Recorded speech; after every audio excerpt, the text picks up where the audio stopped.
প্রশ্ন সেটিও থেকে যায় যে 16 মাস পেরিয়ে গেছে, এখনো সব অস্ত্রগুলো উদ্ধার করা সম্ভব হলো না। সেটাও কি রাষ্ট্রযন্ত্রের ব্যর্থতাকে চোখে আঙুল দিয়ে দেখিয়ে দিচ্ছে? আপনারা আমার নাকি যারা দায়িত্বে আছে তাদের ব্যর্থতা। এখানে সমস্ত সংস্থা এক্সিস্ট করতেছে, এখানে সরকার আছে, এখানে ক্যাবিনেট আছে, সচিবালয় আছে, সবকিছুতে আছে, সবাই বহাল তবিয়াদে আছে, বেতন ভাতা নিচ্ছে, তারা খুশ গল্প করতেছে। এইটি তো আপনি প্রথম 6 দিন 7 দিন 1 মাস 2 মাস মানুষ গল্প শুনতো, 1.5 বছর পরে আইসা আপনি এখনো 3 দিন আগে দেখলাম যে ডিএমপি কমিশনার বলতেছে যে আমার পুলিশের মনোবল। কিসের মনোবল ভাই? নতুন এবং ফিরে আসা গ্রাহকদের জন্য নগদে চলছে ক্যাশব্যাক সহ প্রতিদিন হাজারো উপহার জেতার সুযোগ। হবে আশা আর ফেরা, সারপ্রাইজ সেরা। মনোবল ফিরতে কত বছর সময় লাগে?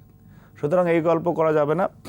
আজকের এই পরিস্থিতিকে একটি নির্বাচন হলে ঠিক হবে না, সেটি অবশ্যই যদি একটি সুষ্ঠু নিরপেক্ষ নির্বাচন হয়, বাংলাদেশের সকল শ্রেণী পেশার মানুষ সবাই স্ব জায়গা থেকে নির্বাচনের জন্য অপেক্ষমান। কারণ হচ্ছে এদের রাষ্ট্রচাপ পরিচালনার কোনো অভিজ্ঞতা নেই এবং মানুষ আস্থা রাখতে পারতেছে না। এবং দেশে তো সত্যিকার অর্থে যে বিনিয়োগের পরিমাণ একেবারে শূন্যের কোঠায় নেমে আসতেছে। ওনারা যে গল্প দিচ্ছেন যে অর্থনীতির কথা, সেটি তো সম্পূর্ণ রেমিটেন্স নির্ভর, প্রবাসীরা যে টাকা পাঠাচ্ছে সেটির নির্ভর। কিন্তু আপনি ব্যবসায়ী সেক্টরের কথা বলে দেখেন যে কোনো বিনিয়োগ হচ্ছে না।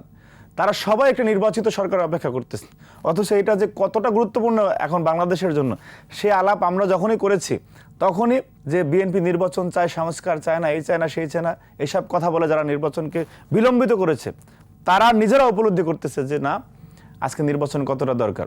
সুতরাং নির্বাচনের পথে আর কেউ বাধা দেবে বলে আমি মনে করছি না। এই যে যারা প্রথম বলেছে যে স্থানীয় সরকার ছাড়া দেশে নির্বাচন হতে দেবে না।